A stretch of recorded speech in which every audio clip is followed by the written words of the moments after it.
Everyone. I, Nikhil, the Dean Training at NDM, welcome you all to today's masterclass, wherein top industry leaders will throw light on the future of cybersecurity in businesses. Now, I would like to thank each and every one of you for taking out precious time from a busy schedule to be here with us. Today on the NDM platform, we have 8 highly distinguished information technology leaders.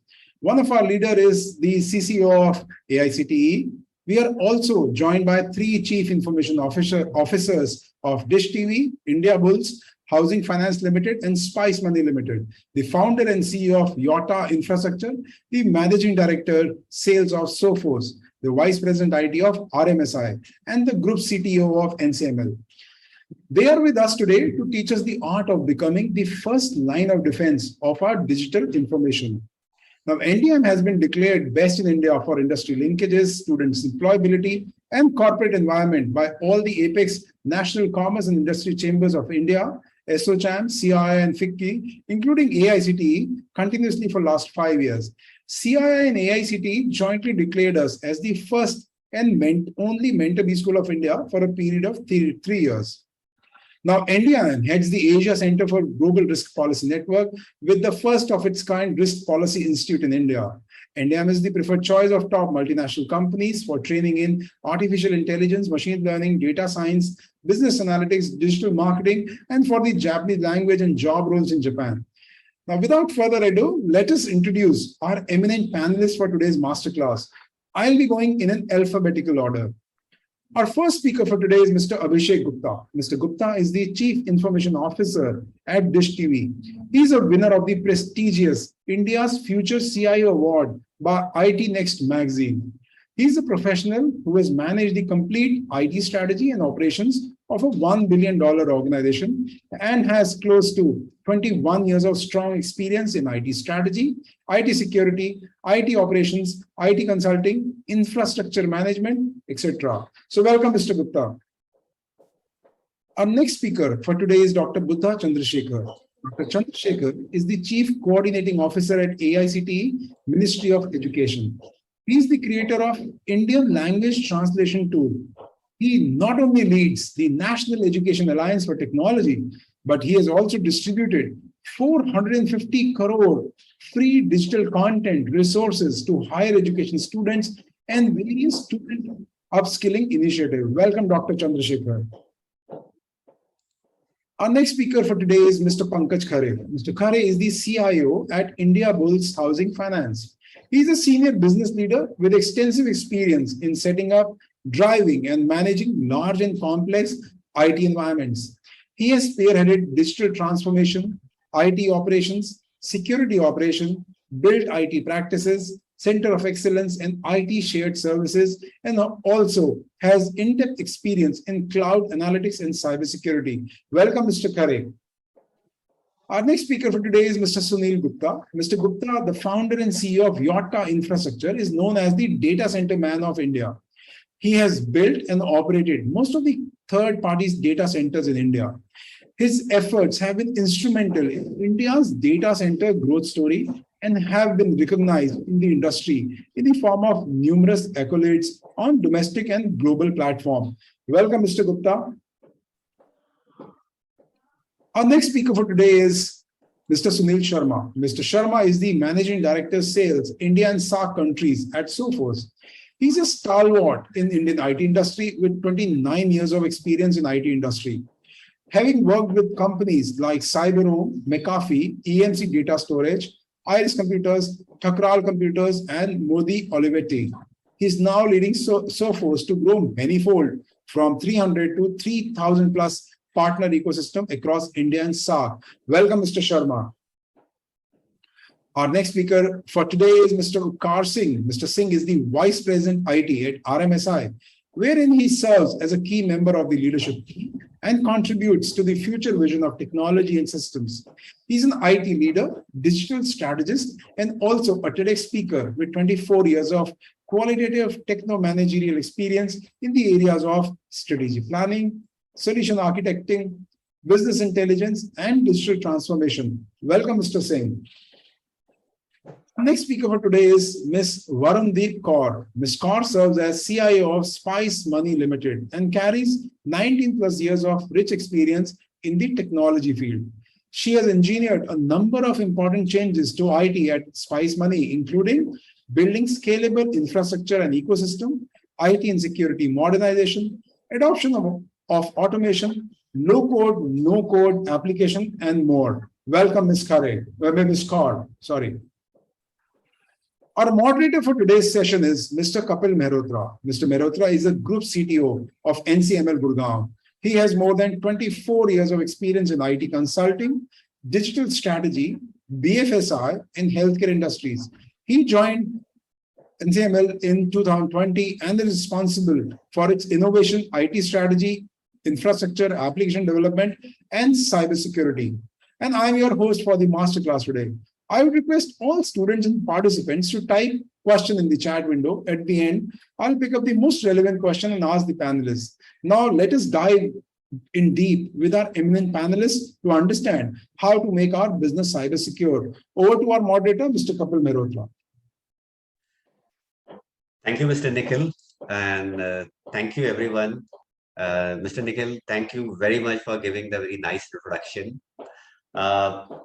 Before I start this conversation, so I like to basically share a saying, that's a very interesting saying.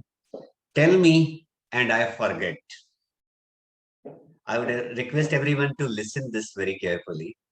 Tell me and I forget. Teach me and I remember. Involve me and I learn.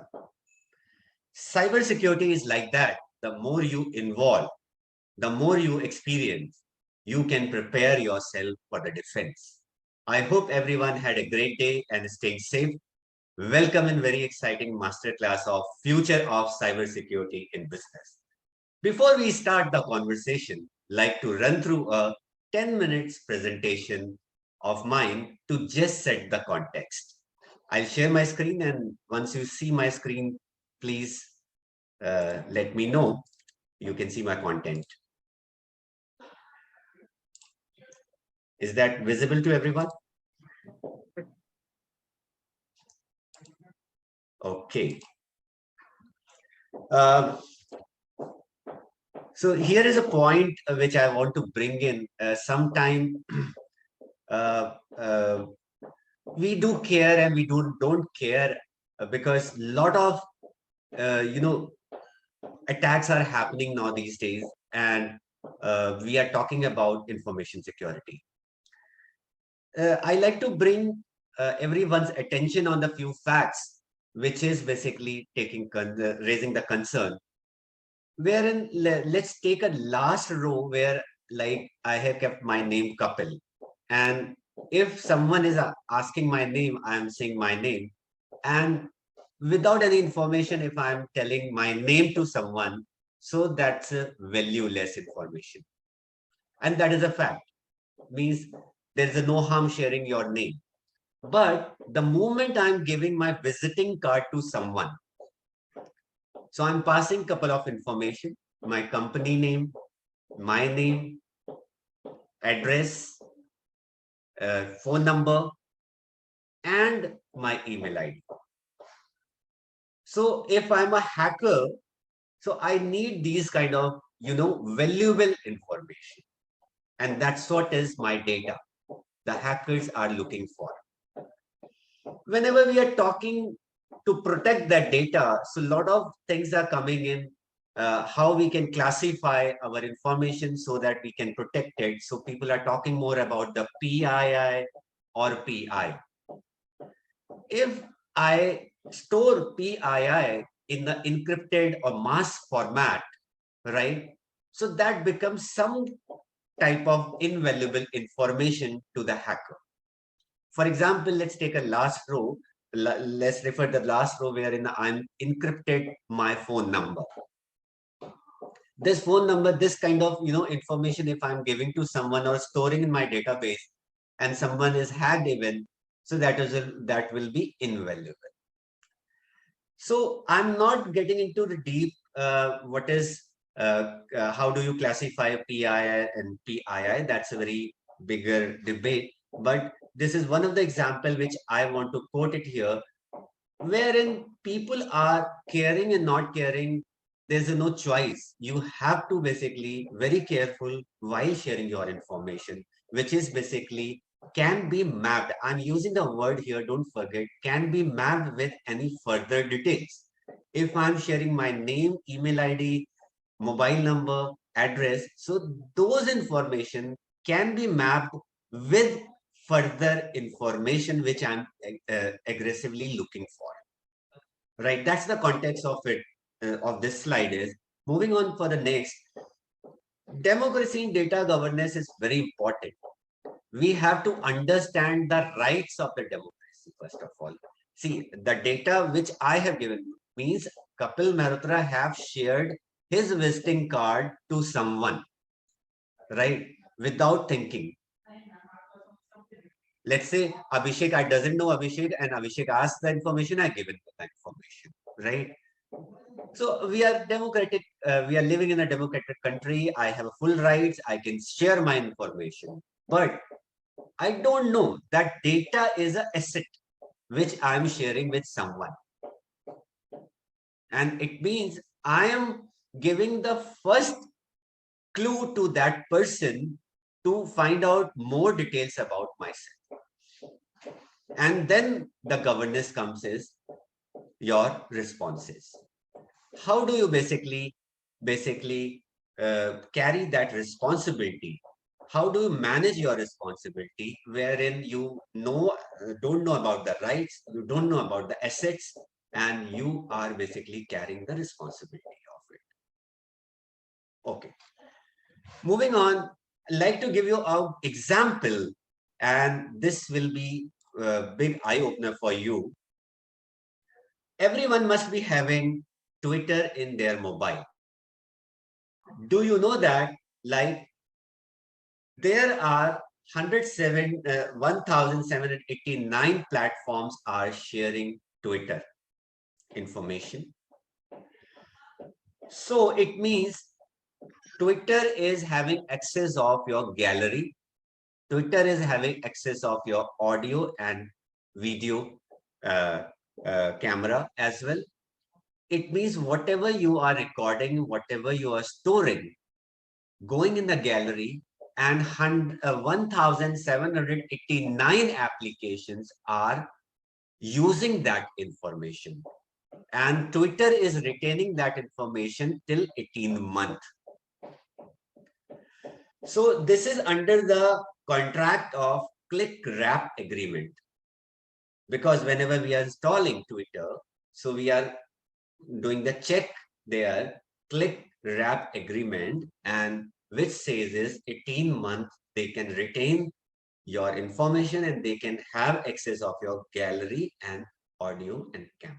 It means this is another kind of threat what we have. This is knowingly the first threat where we were talking about data. Knowingly we were giving our cards, we were giving our information. Now knowingly we are installing. So information security are unknown actor vectors, they comes later. Here they are the knowingly actors, they are attacking on us. Going on, another vector which is all around, and believe me, it is another eye-opening statement what I'm making here is more than 3,600 cryptocurrencies are around.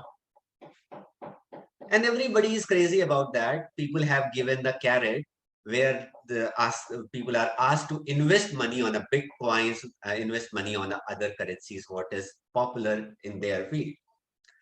But people are so confused. 3,600 cryptocurrencies are there, and there are a lot of hackers are using these kind of currencies for money laundering, gambling, Ponzi schemes, ransomware, extortions, dark web. I'm not going into detail. I'm touching upon this. This is another animal where we are dealing and we are sharing, we are investing a lot of information there. Like to share a recent example of one of the attack what hackers made on the Ronin network. And This network is very popular now these days, and wherein like $625 million they have siphoned, which in Indian currency count as a 4,729 crore. In a one day, they have done this attack. And it was very difficult to track them because they have stolen this money in the form of a Ethereum. Ethereum is another currency which is very popular. Now these days there are 3-4 currencies are very popular, and attackers basically attacked on those all. Terra Luna is one, Ethereum is another one, and Bitcoin. So these are the favorite currencies of the hackers. Basically, whenever they attack, they they siphon these monies, and what they do, how they did it, basically what they did it, they made they have had 4,729 crore rupees in a one go, and they have made the blocks of the money, and they have basically parked this money in several accounts in a smaller tokens, so that investigators will basically look for 4,729 crores, but they will not have clue the smaller amounts which they are basically broken into chunks and parked into the different wallets. And then in a one day, they siphoned this entire money. And now these days, another money is very popular, NFT, which is again the new carrot given to everyone is, because if you buy anything online, you will be given an NFT coins. This is very popular. Sooner you might not experience today, but sooner whenever you go to and buy something. I recently bought day before yesterday, and I was given NFT coins. So this is the way now trend has been started. From that coins, you can buy the games. Games industry is picking up now these days. Touching upon another topic is digital supply chain attacks, wherein attackers are not only attacking on one enterprise. What they are doing is they are attacking on basically the service provider, the backbone.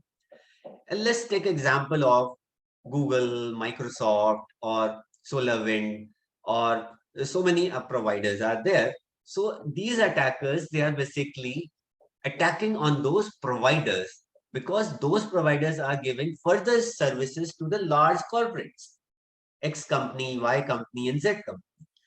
And these attackers are not brought down those service provider services, right? If they brought down those services, means job done. What they are trying to do is they are penetrating and they are trying to find their customer base data. Customer base data, so that they can basically plan further vulnerabilities, further infection through their web services, what they are offering, and they can enter and penetrate their network through the trusted route. Because if I'm using Microsoft service or Google service or any other service, so means I have a trusted relationship with that provider, and I can allow any malicious update which is coming from that provider. And that can basically enter in my network, and hackers can gain the access. So believe me, there are supply chain attackers. They are not alone. They are basically attacking in a group. They are running the call center of 1,000 people, 2,000 people, and they are studying and they are entering in a one service provider network, residing there, and they are basically doing recon, and then post that one day attacking, let's say 20,000 customer altogether in one day, one night, one time. That's what a supply chain attack is. So looking at that vulnerability trends and the kind of a new things which are coming, and still we are relying our business on a one antivirus in the firewall. Everyone is not having the deep pockets. The problem is because if you are basically living on only antivirus in the firewall and talking about the business growth and the business next level of the business changes, the business strategy, you will fail, because whenever you attack, you cannot basically hold attack just more than 5 minutes, because they will penetrate your network and they will enter it anytime, and they can siphon your data, and they will ask ransom from you. So what we should do that actually, we should have the strategy in place wherein we should basically focus on cyber strategy and the investment first. And then we talk about the endpoint, infrastructure, network, application, information security, cloud. Not only that, 20 cross 7 monitoring and reporting incident is also very important. How you can protect, looking at those, because I don't have deep pockets, I'm having only small firewall and the antivirus, my organization. How do I run my business? So only you can win this war by more educating your employees. Employee awareness, implement privilege access, no money is required, at least whatever manually you can recon, which access, who is having which access, what access, that you can basically use it here. And monitoring detection and response, manage third party, fourth party, very, very deeply. Whenever you are basically calling any vendor for the, onboarding, you have to basically do the due diligence, entire what kind of, security, what kind of, processes they follow, whether they follow all the, privileges, or any kind of, any checklist, whatever you are maintaining it, those things they should basically follow under that contract, right? So these are a few practices which you have to basically follow to avoid the, cyber risk, even you do not have any deep pockets or the money. This is my last slide where I just want to pass some information to everyone. Is nowadays days, because certain the new guideline has come which says clearly any incident happening on anyone, so wherein, like, within a 6 hour after detection of any malicious attack on the organization or enterprise, it has to be reported to the CERT in for any technical assistance. So these are the numbers and the email IDs, probably you can note down. And another thing is anything related to the financial fraud, let's say UPI or Paytm, GPay, or someone is basically taken you in the confidence and taken money from you, right? Or like generally people does it, or Ola and Uber, and there are so many offering schemes and all, like KYC and other stuff and all. So you can report within a within us without thinking 1930, so that like 19330 is a very effective number if you are reporting information or any fraud, any kind of thing on this number. They will basically diagnose, and first response is of them is to stop in whatever stage that money is lying, whether that is lying in your wallet or somebody's wallet or somebody's else wallet. What this number job is basically respond L1, and respond L1 means for them is stop money wherever it is, because somebody is basically raising the concern for that. So this is it from my side. Like I will begin, I'll stop my screen and begin the presentation, begin the panel discussion. I would like to start this with the Abhishek. So Abhishek, I'm coming to you. And my first question to you is, what are your views to build zero trust network? And can you share some example of that? Great. So Kapil, I think the first thing for audience to understand is what is zero trust? And if I have to say in simple words, it is never trust, always verify. And I was thinking how to explain in very simple terms. And I was reminded about a movie which I watched long time back. And the movie was Tango Charlie. So I don't know if the audience have seen it, but look at the, watch the movie later on. It's a movie released sometime in 2005, and the protagonists are two soldiers from border security forces. And the actors are well-known actors, Bobby Deol and Ajay Devgan. Ajay Devgan was the Havaldar senior. He was playing the role of Muhammad Ali, a code name Mike Alpha, and Bobby Deol was Sipahi Chauhan, and his code name was Tango Charlie. Hence, the movie name was Tango Charlie. So the movie goes through various scene situations, and one of the situations finally is their platoon was posted in Kashmir, and they were given the task to defend a bridge. And Ajay Devgan, the Muhammad Ali Havaldar, has given strict order to the platoon. Nobody crosses the bridge till they share the password.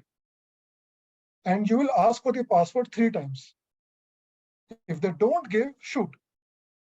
And he would do this drill again and again and again. And he himself will come in various camouflaged dresses. And if his troops will not shoot, he will pull them. And finally, one day, Bobby Deol was on the bridge, guarding the bridge. And someone who was a high-ranking officer, he can see from his dress, Indian Army, maybe a colonel, was trying to cross, and he asked, "Sir, password." And he did not give. 3 times he asked, and because he did not give, he shot him. And within 2 minutes, he got fire, and they realized they were terrorists. So what I'm trying to tell you is it's a very simple example of zero trust. You give me the password, I will only allow you. I don't trust anything else. I don't trust your seniority. I don't trust what you are saying. And I don't trust that you are coming in a very fancy vehicle. If you don't giving me the password, you can't cross the bridge. And that's exactly what is zero trust is all about. Assume everything is hostile by default. Hindi mein kehte, and I don't want to literally mean it, but sub chor hai kind of a thing, at least for network security 90, that is a maxim for zero trust. So this is in very simple terms. Otherwise, I can go in more details for the audience, but kuch yaad rakhna hai, takeaway hai, to ye yaad rakhna. Zero trust means never trust, always verify. And this is a concept which was given long back by someone called John Kinderwalk, who found out about this. And since then, it has evolved. And now, if it is not in this way, then how it is what probably the audience would like to understand. So in this, you assume that all the traffic is, earlier what we used to do is that all the outside traffic from your perimeter is malicious, and everything inside we can trust. Was the concept.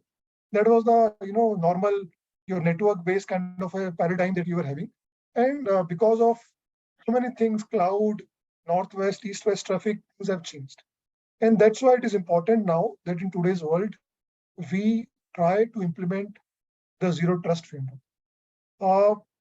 You asked about example. So one of the examples I can think of is what I read about Microsoft. And Microsoft, for their own corporate services, the services being used by their own employees, they basically have many Office applications which run different line of business. So they run Windows, Mac, iPhone, Android, and they also have a device management, which is their own software called Microsoft Intune. So they basically say, first verify the identity of the person. So for identifying, they have two-factor authentication. Then they say verify the device health. So they have enrolled all their user devices to Intune. So that is the second thing which they have done. The third thing is they verify the access. So all the corporate resources requires both identity and device health verification. And lastly, they are still working on a few other biometric things. And once they do it, then they believe that they would be fully implementing the zero trust. So it's a journey. A company like Microsoft is still WIP work in progress. So you can see and think that how other people or other organizations would be still in different phases. So just in summary about what it is and some example of zero trust. Thank you, Abhishek. Well narrated, and I like the example what you have given of Tango Charlie. Like this is very easy example to understand. I mean, never trust on someone whether 3 times he gives you the wrong password or right password. Okay, so moving on to next panelist, Dr. Buddha. Dr. Buddha, I like to ask a thing from you.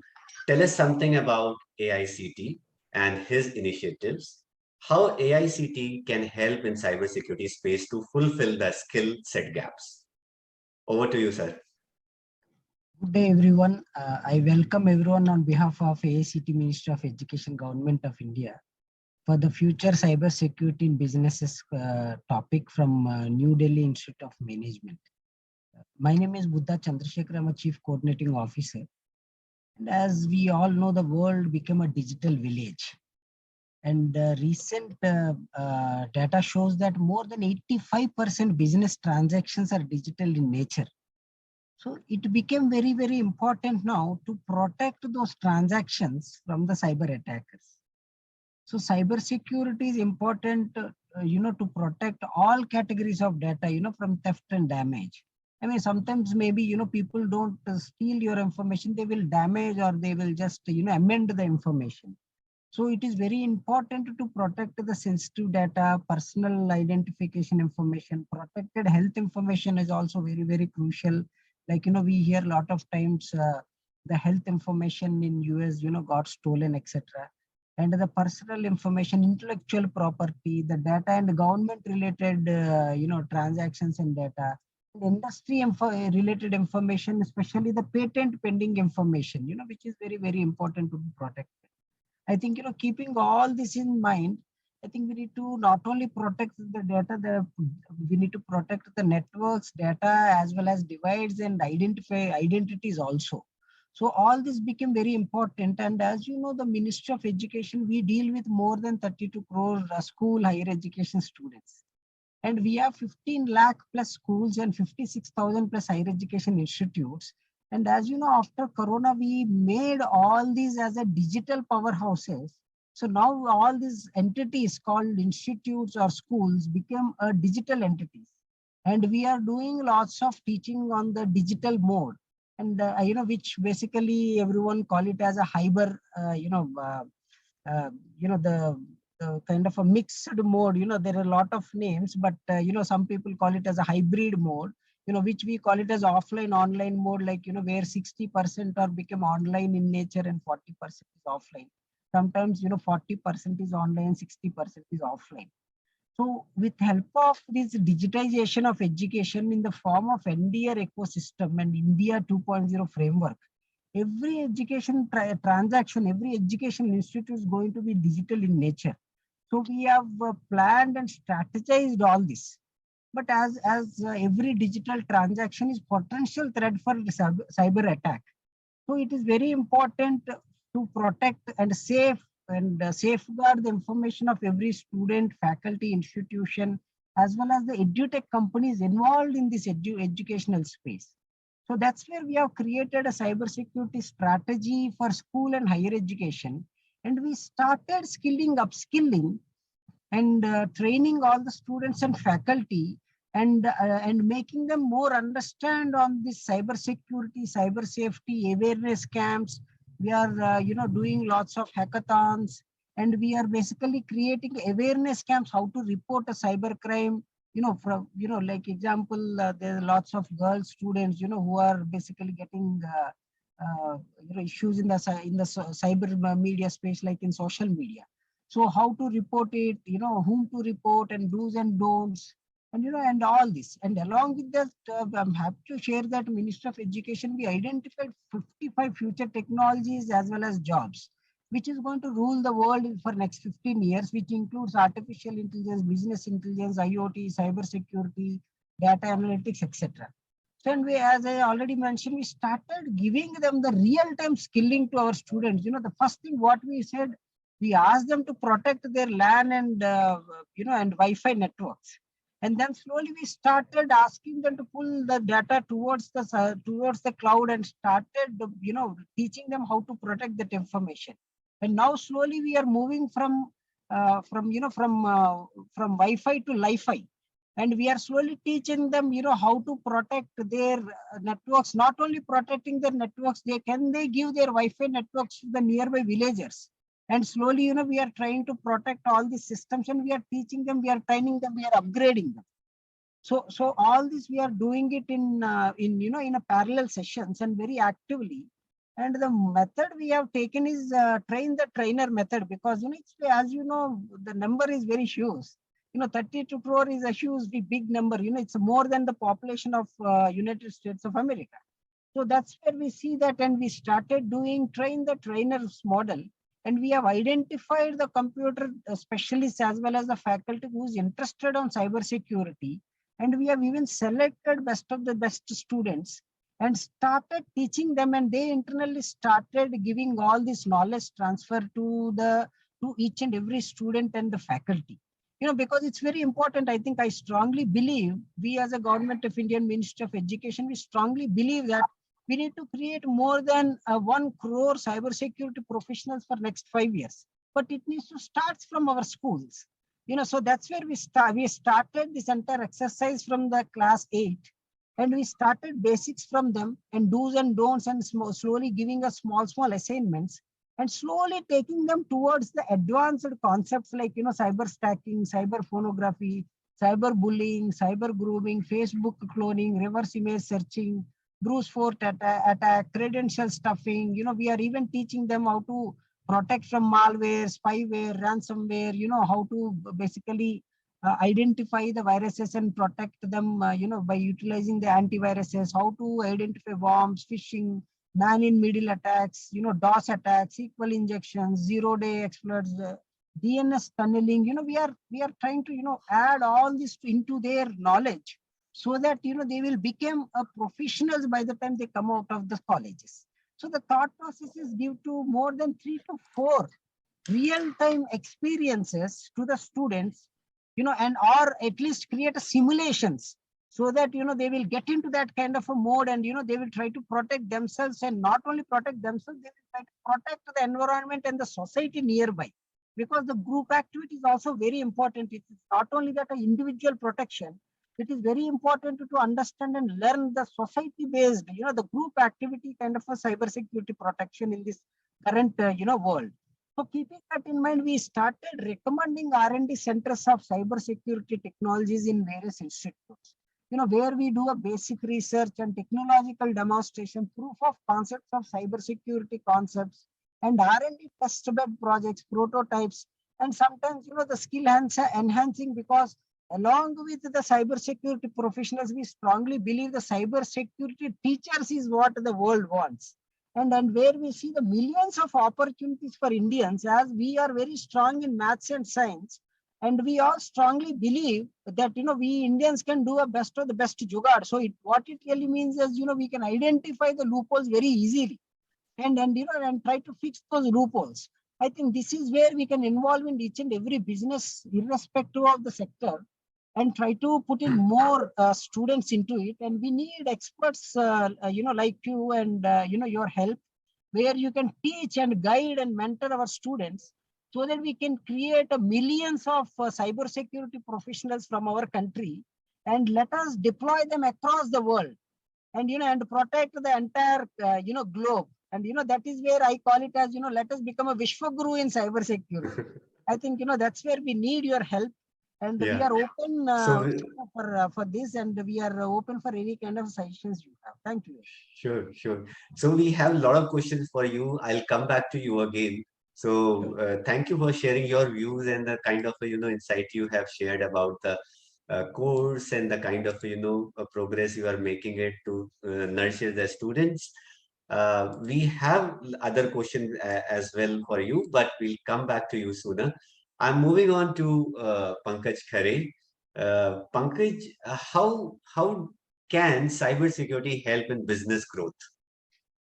Good, sure. Thank you so much. Good evening, everyone. First, I would like to start from Dr. Buddha's word, Vishwaguru. Very good word, right? That's what we all are putting it here. We have so much brain here. I mean, once you will get an opportunity to Sunil will be talking Vishwaguru for another couple of hours for sure, right? So we have very limited time left out, right? I'll just pick up the thread from the Kapil, where you started actually on a very good note, right? You talked about some important thing, right? If you teach something, probably you'll forget, right? Cybersecurity is all about the involvement. This is a very good message for all the students, I would say here. The things which you will read, right, you probably may tend to forget. But once you started getting involved into that, you will realize like the real outcome comes, right? Myself, Pankaj, I'm representing IndiaBulls Housing Finance here, which is an NBFC, non-banking financial corporation, which is part of the housing finance companies. I have experienced in aviation and fintech world. I have seen cybersecurity from very close. I have monitored. I have seen many ransomware attacks also. Unfortunately, it's not a very proud topic to be talked about, but because I have faced it, so I can say that how businesses are getting impacted. So the Kapil question has actually, there are three aspects, right? Kapil's question is how business can grow. I would say grow is a secondary thing, right? First is how will you run your business? Important thing is. And if you have if you don't have this framework or something available, right? Forget about, you cannot even run that. You will lose your business. Everything will just go for a toss, right? Altogether. So what you need to have that about cybersecurity, the one line is it protects the organization ability to function. This is all about the cybersecurity, right? When we work with the partners, for example, right? All our partners, all our vendors, customers, end users, consumers, our executive committee management, right?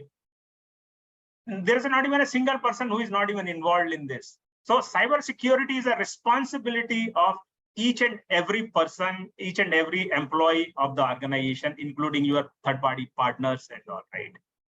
Cybersecurity has to be inculcated in the entire journey of the organization. It cannot be treated as a technology. There are multiple technologies which are involved in the cybersecurity, right? You can, that Dr. Buddha was talking about, I think if you take any cybersecurity book of say maybe 1,000 pages, I think he covered in 5-minute speech, right? Everything has already been covered, right? So those technologies, of course, help. But when you come to the completely at a business side, right, you need to ensure that all your brand or your image, right, you are able to operate and run your business all together. That is something really, really very important. When you work with your executive committee management, you have to work with your business plan, how the company business is going to grow. Data is everywhere. There are so many frameworks, source, SASE, and all which all exist, right? I am sure most of the students, they are also tech savvy nowadays, right? So they all understand it. They have done a lot of certification in all this space. But when the real work comes, right, in an organization, then you realize that your data is everywhere. Gone are those days where we used to have the traditional one place of data center, one set of servers, one set of networks, and all. Those days are gone. COVID has added further fuel in that, right? Now data is everywhere and people are accessing it from everywhere. So surface area, it has already been increased drastically. It has been increased, which is giving space to the attacker to intrude into your environment. Any weakest link in entire chain, if it is something not working out, and if he finds, so Dr. Buddha talked about so many attacks, right? Brute force, ransomware, malware, SQL injection, and all those kind of thing. So you need to ensure that all the things are in place all together. That is all about the cybersecurity, right? So to increase or enhance your business, what you need is that your cybersecurity framework has to be very much flexible. It has to be, it can be expanded because what technology is existing today, it may not be there tomorrow. Every technology become obsolete within few years, right? Everything has some life cycle, like humans, so as for the technology also, right? So whatever is, so you have to keep expanding it, you have to keep iterativity, you have to keep improving your technology space, as well as improving their attacks altogether, right? We need to adopt the best the technologies, right? Best of the breed of the technologies, implement the best practices in the organization in the cybersecurity, which will ensure that anything which is because IT is an enabler, right? We all use the word digital transformation. This is a very loaded word. I mean, everything is digital altogether. But when an organization says that we are going through a journey of digital transformation, so you will be needing a lot of integration with multiple applications, like Kapil was talking about one of the slide, right? Your application is only one application, but it has been integrated with your so many applications inside your organization. It has been integrated with so many applications which are outside of your organization. So data is flowing seamlessly between all together, right? So that's what the things where you need to stay focused, and we need to implement all of our best practices, right? For our leadership, I would say there are two things. Dr. Buddha was talking about user awareness, employee awareness, of course, which is very important, where they all understand whether how are they using it. For example, passwords. Everybody feels password is something, the most easiest thing. Password @123 kind of a thing, right? But trust us and trust whenever you're working in an organization, you will realize that weakest password is almost 80% of the attacks are being done by the weak passwords, right? Abhishek touched upon some of the very important things from the zero trust perspective.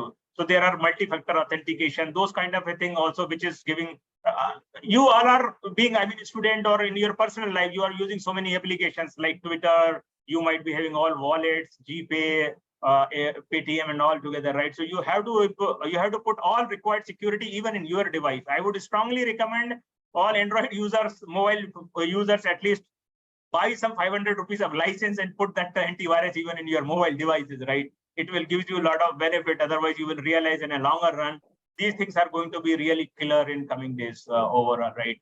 So, I mean, I will not take much of time because I'm sure we are little running late and a lot of speaker has to, of course, contribute.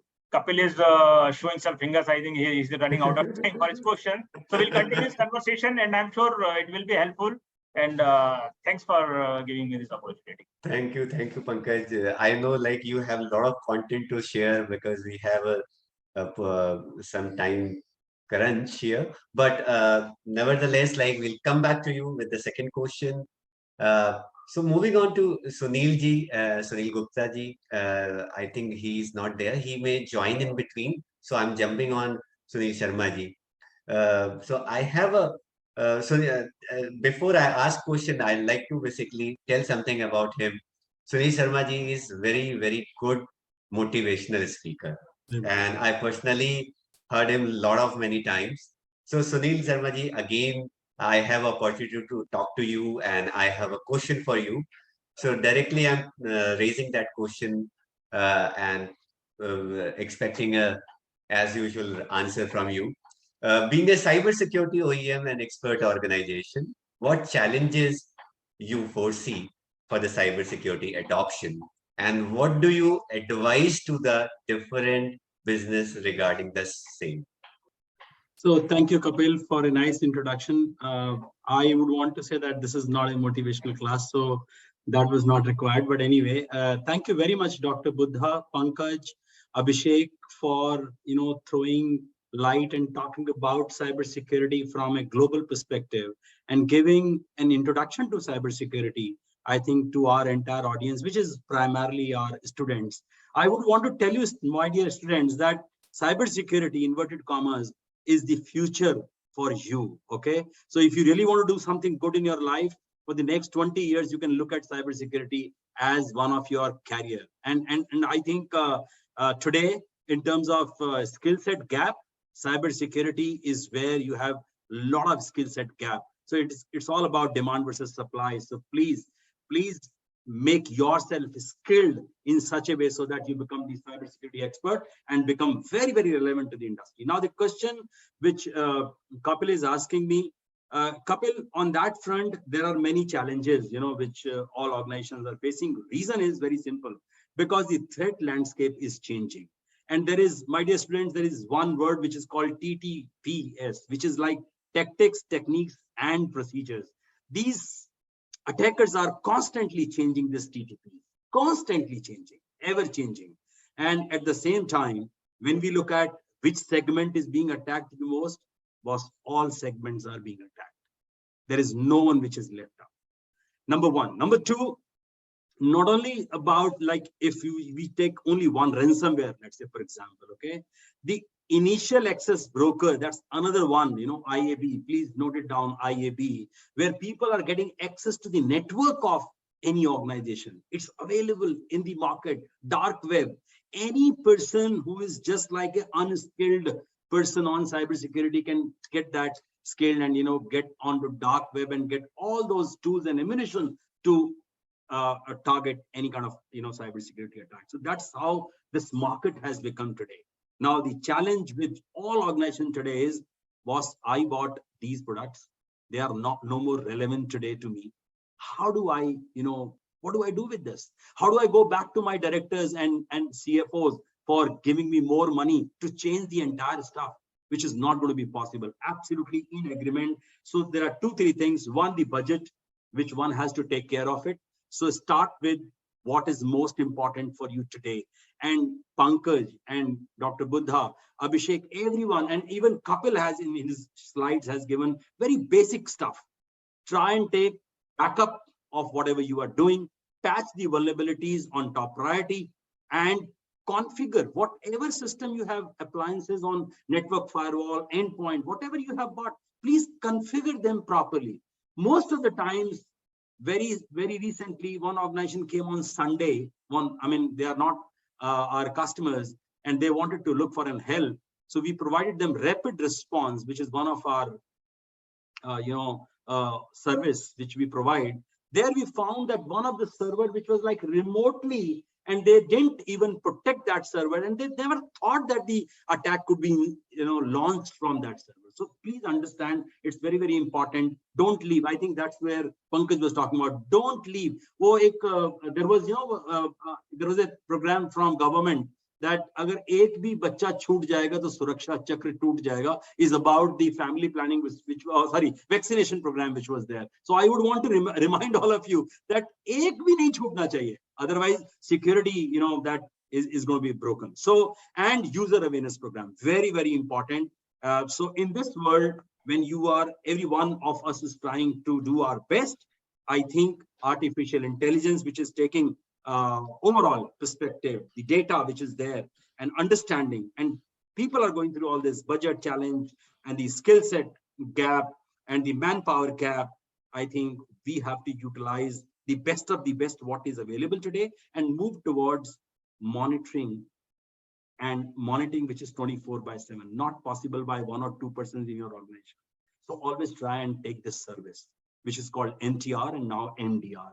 I think this is the best way where you can be at least having a sleep at 2 a.m., no one disturbing you. There is someone in your absence taking decision on your behalf because you have authorized them to take decision. And go to cloud security. Don't be just using on-premise. A lot of people are still using on-premise. On-premise security is 50% security. I'm announcing it clearly on this webinar that it's not 100% security. And you cannot have that skill set in your in-house. You cannot have SOC. Most of the organization cannot have SOC, in-house SOC, because one, threat researcher, if you need to put 24/7, you need 5.5 manpower just for one seat. And that how much they are going to cost you, how you're going to hire them from the market when you don't find them. So these are some of the stuff.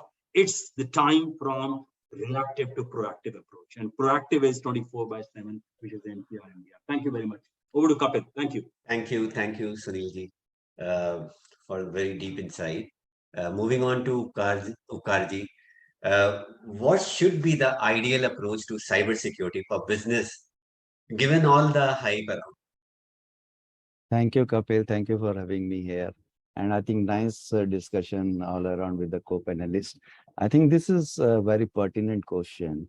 And this has 2 parts, basically, any ideal approach. One is from the management side. You need to have a management buy-in. The other is the operational side. And quickly, I will brief both, right? So from a security practitioner point of view, I would like to highlight, few traits which any security leader must focus to convince or take the buy-in of the management. So there are multiple reasons, and why any management would not be interested in security, right? But perhaps the most common one is believe that we don't simply need what, security leader is recommending. I have seen in my experience that many of the business owners suffers from "I won't happen to me" syndrome, right? It not because they're convinced that it has not happened yet, or they don't have any data people want, or they are too small to be targeted, and that can relax on security. So this is one part any security leader to attend. How he can attend? By finding the return on security investment. In my experience, I've seen that selling information security to the management The most common objection of any management is that the leaders' lack of focus on tangible return of security investment, as they believe that security is expensive and it interferes with the operation. Unlike new server or upgraded productivity software, showing return on security investment is less intuitive because people see it as a disabler, right? But in fact, security investment can also yield productivity gain. That is one of the major source of return on security investment is productivity. We need to convince this to the management and any leader.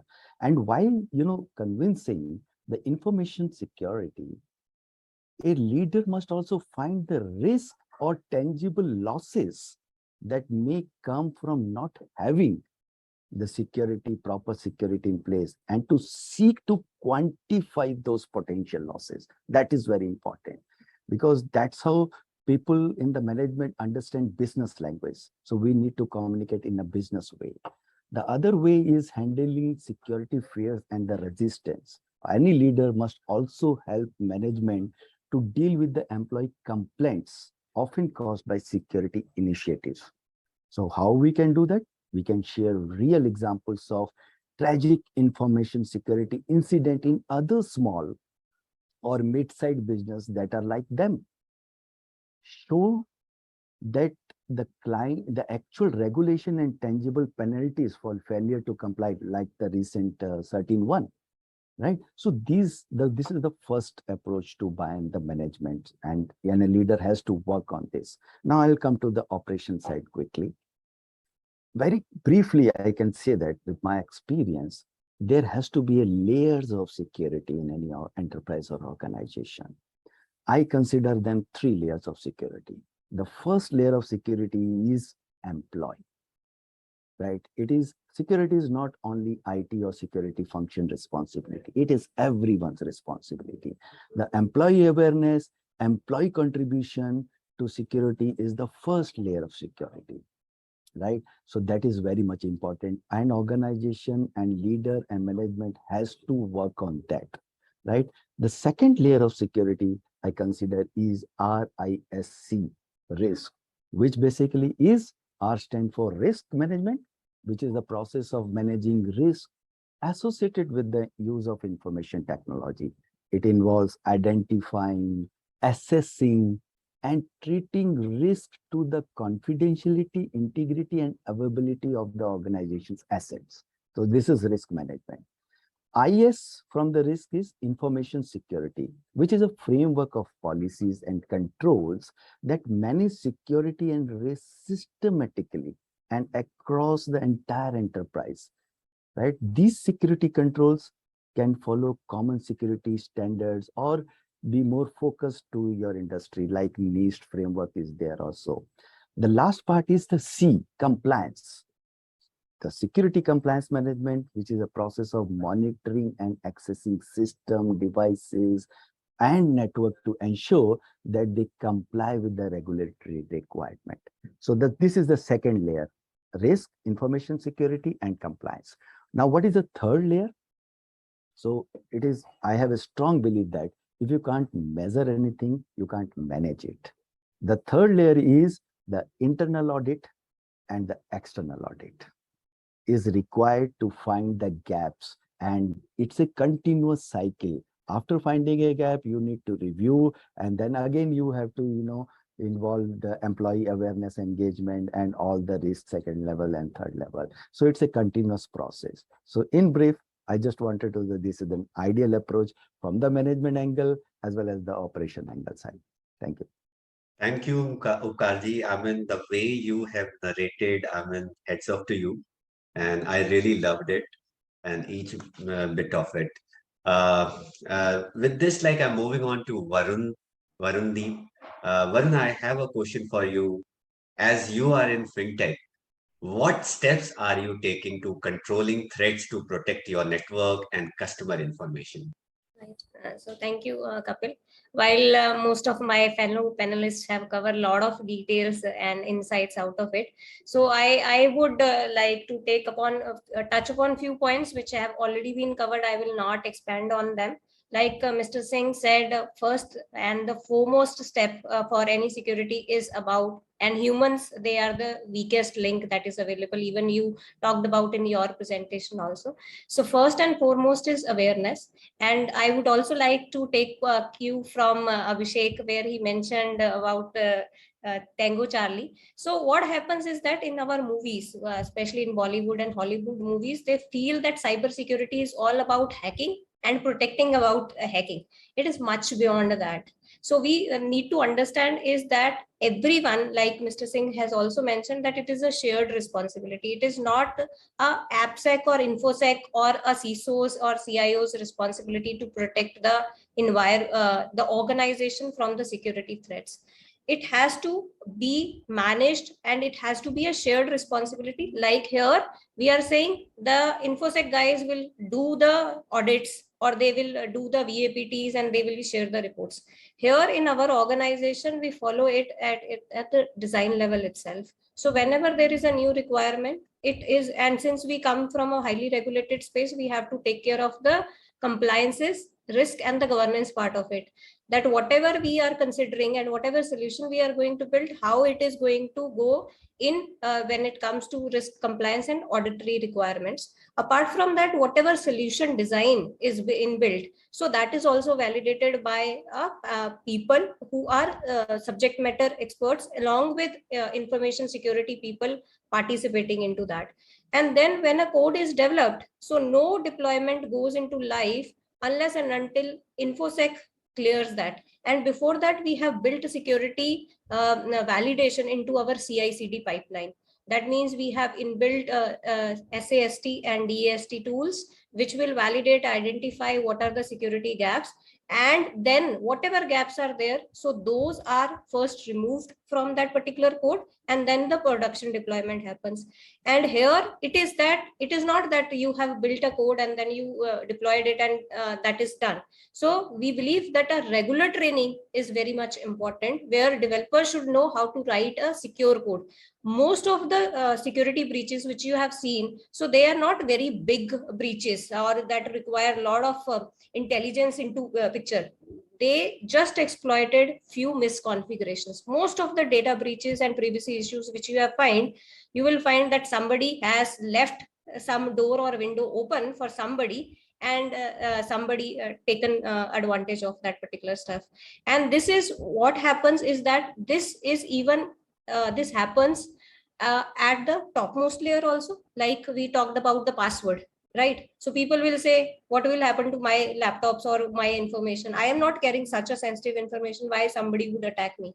So that mindset also needs a revision, that people need to understand that every system, whatever is on the network, is prone to that particular data breach and cyber threat, right? And next thing which we believe is that cyber security is not enough. Understanding cyber threats is not enough. We have to move towards what is called cyber resilience.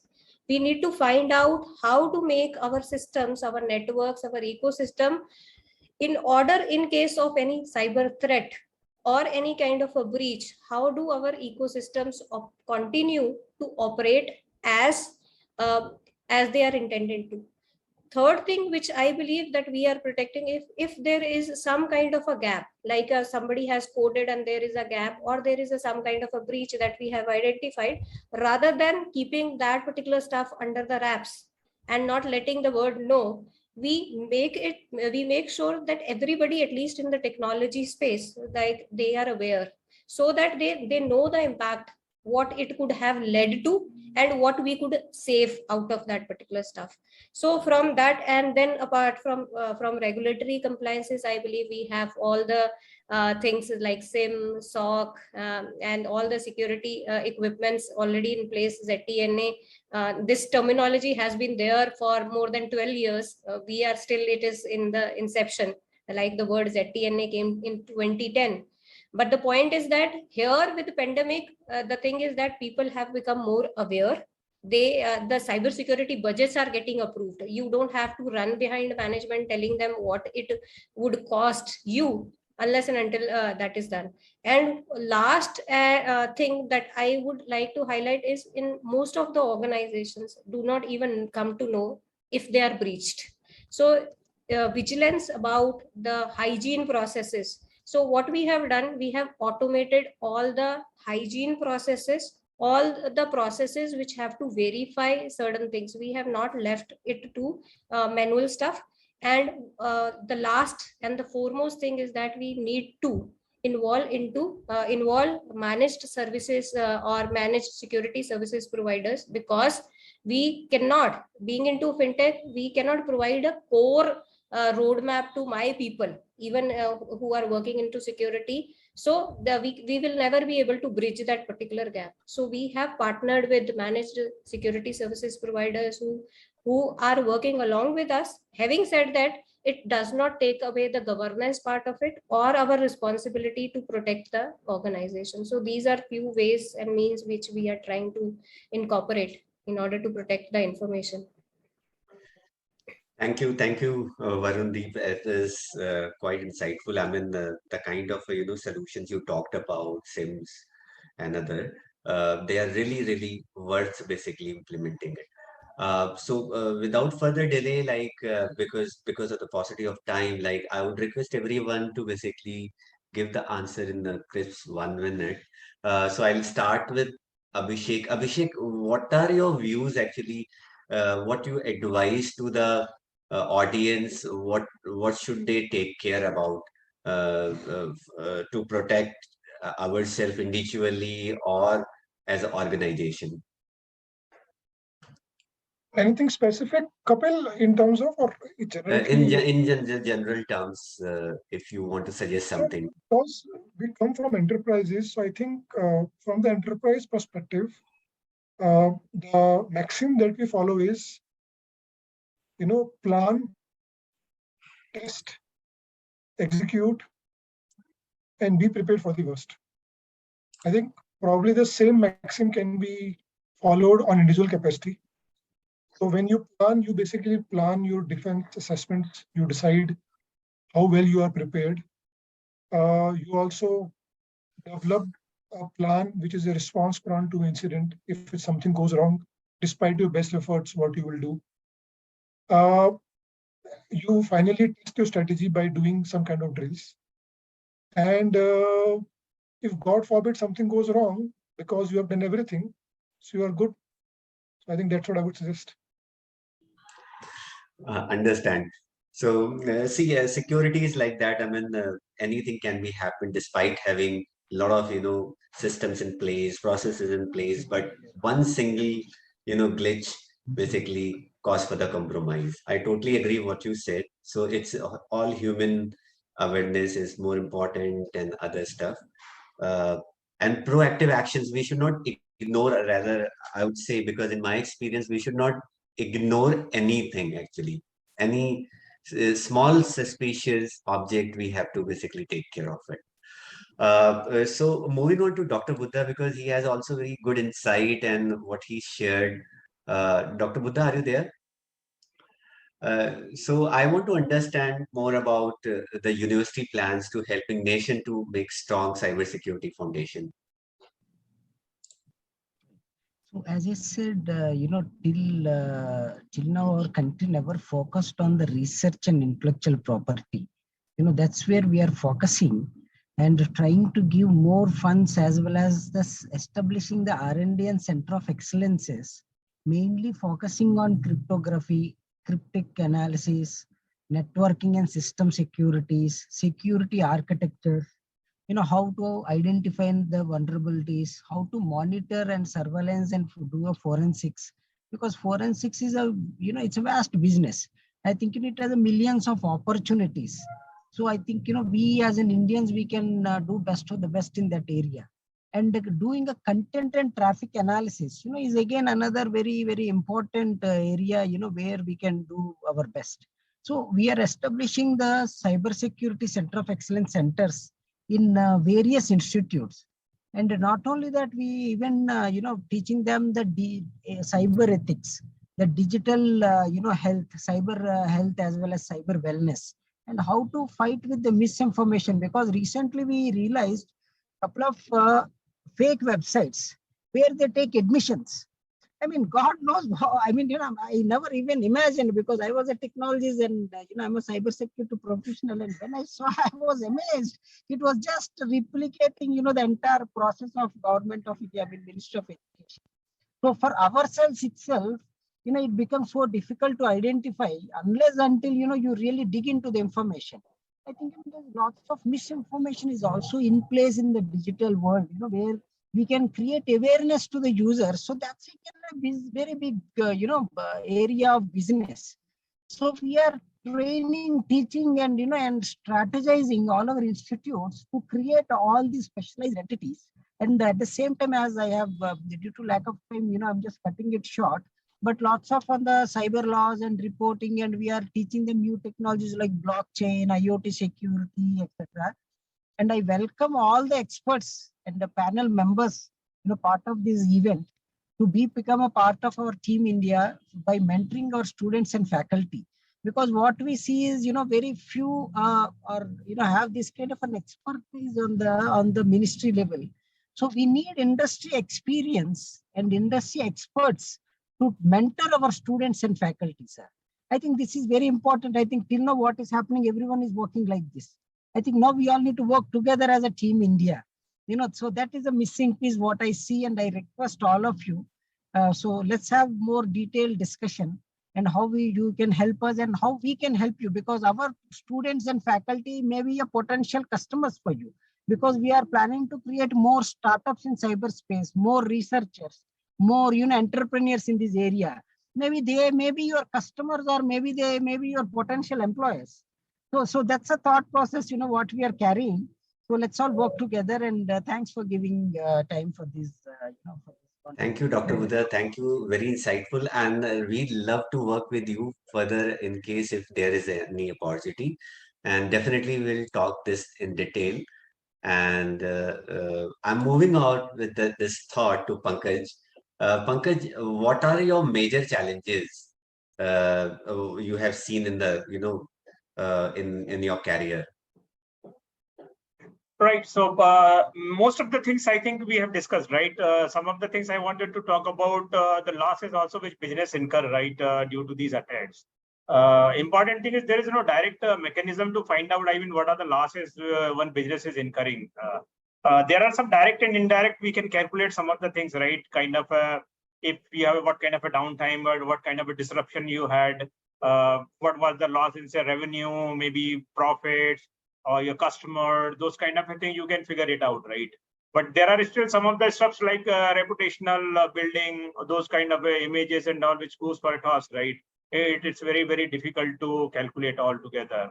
Second is like Sunil was talking about, right? If your systems and everything, if it is not properly configured, you don't have data protection mechanism in place, backups and all, and if you get stuck in the extortion kind of a thing, you will be ending up by paying the hefty money in the extortion also, right? So these are the some of the stuffs I would say where insurance, for example, right? Organization have to have the cyber insurance required in order to. Otherwise, I have seen a few of the organizations, they couldn't even survive in these kind of a ransom attacks and all which they incurred, right? One important thing is depending on type of business, like I talked about, we are in NBFC, right?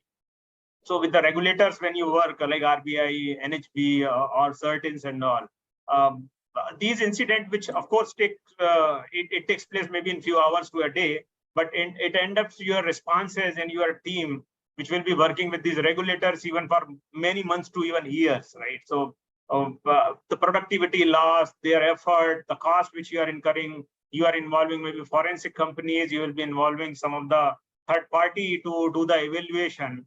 So these all things all together makes a lot of actually work for the organization. So this all has to be completely taken care into consideration. Thank you, Pankaj. Thank you. Like it's well narrated.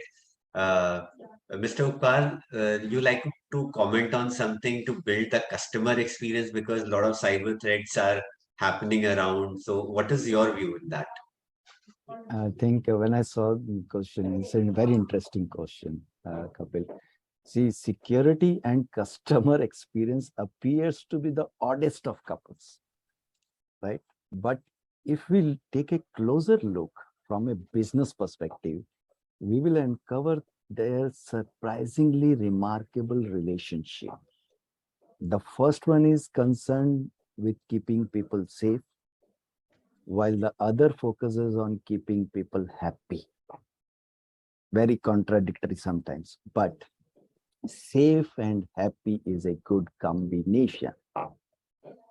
One that represents a wealth of untapped opportunity for any business to gain the competitive advantage. This is very true because clients runs after nowadays, clients are very vigilant on these factors.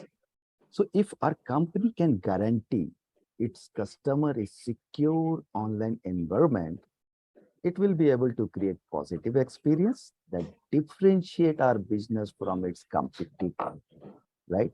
Likewise, quickly I'll share one example.